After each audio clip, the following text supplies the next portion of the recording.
Hey guys, welcome to today's video. My name is Diffused Animal and today we are back on Oregon defending kids' dorms with the operators Mira, Mute, Lesion, Jager and Pulse.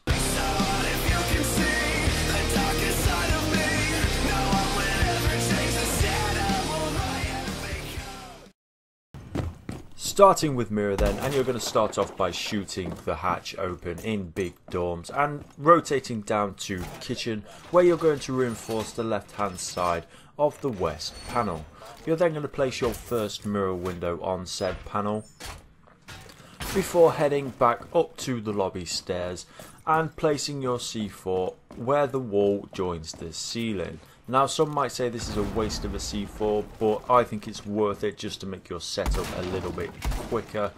Then you're going to shoot out the side of the wall into master bedroom. As you can see, that C4 destroys most of the floor and the wall that divides between the staircase and the corridor.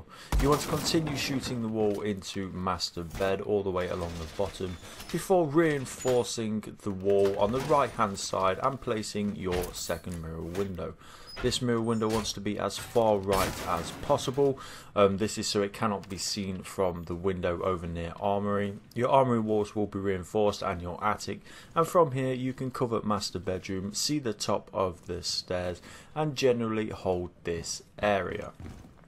These holes that you have made in the floor will be used by Jager more than Mira herself, and this allows Jager, who will be roaming downstairs all the way down in the basement, to come to the lobby staircase and see up if anyone is pushing up said staircase or from Armory to help Mira get a crossfire. Mute begins by reinforcing the two south walls of small dorms and placing his first mute jammer on said walls. Then he rotates round to where the mirror window will be and places his second mirror mute jammer on that wall. Remember, it won't be reinforced, so place it slightly further back so when it does get reinforced it doesn't get destroyed. And then you want to head over into big dorms and start shooting out these holes that I'm showing you now. The first one is onto kitchen door below, the second one onto the wall, the third one is onto this bathroom doorway into the corridor, the fourth onto the other soft wall in kitchen, and then this one through the wall lets you get a line of sight onto the bottom of white stairs and the window that is there. This one in between the bunks lets you see kitchen doorway, as well as this one at the end of the bunks to let you get a slightly different angle onto the kitchen door into dining. You then want to head and place your third mute jammer at the top of white stairs, and you will be playing just in the corner at the top of white. This wall here into small dorms will be impact grenaded. Lesion will set this up for you, and if you head through here and again shoot another hole just underneath the bunk, you'll be able to get another angle onto the kitchen doorway into the hallway near classroom. Mute's job is to defend small dorms and white stairs. Then you can also get an angle onto the Armory corridor and the window into that corridor, as well as your double west window. Lesion will actually be the one making most use out of those holes that you made, especially the ones in big dorms, but he starts off by reinforcing the two walls into attic. You then want to put your first goo mine onto lobby stairs and then head over into small dorms, where you will impact that hole at the top of white. You then want to impact your second hole in between big dorms and main, so you have that rotation. And now I'm just going to open up the holes with Lesion shotgun. Obviously you'll be taking the SMG, but this is just so you can see the angles that you will be holding. So I always like to place Legion's second goo mine, drop it through the hole onto the dining room door, so Pulse can be notified if someone is pushing through that door, and then as Lesion you can kill anyone who's pushing through from dining. I always also like to tap the window so you'll notice, it will notify you if anyone is rappelling on your north window of big dorms. And basically you're protecting Pulse from underneath, but you're doing it from above. You can also Kobe a goo mine over to the bottom of white and protect anyone if anyone hops through the window and try to push us up white onto the mute.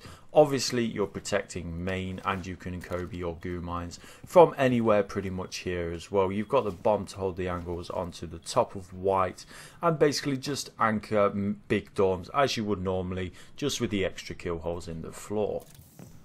Jager begins by placing his first ADS on that north wall of big dorms in between the windows to help protect Lesion, before placing his second at the top of white. I always place it inside the doorway to help protect mute, just in case he tries to get naded from the double west window. The third one goes near the mirror window, and then Jager reinforces the two armory walls.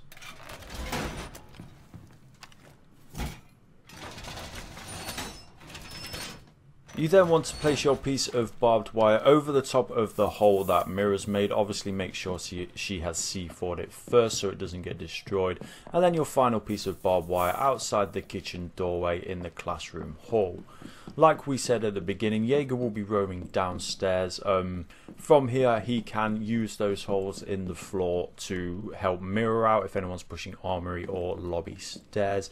And then he can rotate round to big tower, where you are able to get angles on anyone who is rappelling on the north windows of big dorms. You're also able from here to cover meeting if anyone is pushing like a Herbana or Thermite to open up the kitchen walls to try and kill Pulse, who will be playing down in kitchen. And basically you can roam and flank anyone from anywhere from this position. Last but not least is Pulse, and his setup is pretty simple. So what I like to do is head downstairs and just put some wooden barricades onto the bathroom doorway, onto the single doorway into small tower, and the double doorway into dining. Pulse then heads into the kitchen closet and reinforces the two walls into meeting, and then basically that is Pulse's setup done, and Pulse is going to play in kitchen behind the mirror window that Mira placed up for him, just to try and hold below to stop a Buck or Sophia, whoever, to come in and open up the floor underneath the anchors, so Lesion and Mute, and generally just slow your opponent down. What I like to do with Pulse is if he is getting pushed hard, you can just fall back and then let Lesion get the kill when they push in through the doors or the walls. Obviously from underneath, Pulse can use his cardiac sensor to try and C4 anyone who is actually gets into the site if the anchors die or whatever, and then basically that is his role completed. That's it for this one then, guys. I hope you enjoyed the video. If you did, please leave a like and subscribe if you haven't already. Until next time, take it easy and give them hell.